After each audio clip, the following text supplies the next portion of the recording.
Perkenalkan, nama saya Bimo Sakti. Saya akan menjelaskan proyek tugas akhir saya yang berjudul analisis pola transaksi fraud BNow. Pada business understanding ini, proyek ini bertujuan untuk melakukan investigasi awal pada dataset transaksi BNow guna mengidentifikasi karakteristik utama dari transaksi fraud. Jadi sebelum diserahkan ke tim machine learning, tugas kita untuk menganalisis apakah ada karakteristik atau pattern pada transaksi fraud ini. Nah, di data understanding kita bisa lihat bahwa dari dev.info ini ada beberapa tipe data yang seharusnya bukan itu. Seperti contohnya transaction time ini seharusnya date time, dan transaction amount ini float atau integer. Dan kita juga melihat ada beberapa null value ya, karena seharusnya ada 331. Nah, di sini kita juga bisa lihat bahwa ada beberapa anomali, yaitu contohnya pada payment method. Payment method ini kita memiliki 13 unique value. Sebenarnya kita cuma memiliki 5 ya, seperti credit card, PayPal, bank transfer, dan lain-lain. Transaction amount masih terdeteksi sebagai objek. Nah, transaction amount ini seharusnya tidak masuk karena ini statistika deskriptif pada non-numerical ya teman-teman. Nah, selanjutnya dari dev.head ini kita juga bisa lihat pada billing country dan payment ini ada beberapa unique value seperti USA dan US ini salah ya, dan ini juga ada simbol. Selain itu kita juga menemukan duplikat data. Di sini ada 3 duplikasi data. Selanjutnya data cleaning. Jadi pada duplikat data kita mengambil untuk value pertamanya saja. Untuk yang is fraud kita hilangkan. Transaction amount itu kita ambil mediannya. Nah, sebelum itu kita hilangkan simbol dan lain-lain, menggantinya ke tipe data yang benar. Begitu juga dengan billing country. Jadi untuk device ID, IP address, billing country kita menggantinya sebagai unknown. Dan untuk yang ketiga, inconsistent data. Seperti yang saya bilang tadi, kita mengganti tipe tadi ya teman-teman.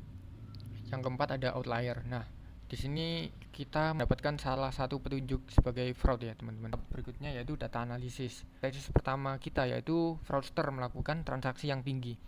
Bisa kita lihat bahwa median pada 50% is fraud ini ada 1,9, sedangkan mediannya ada 1029, yaitu banyak banget. Dan ini 1,9 sebagai median ini tidak masuk akal ya teman-teman.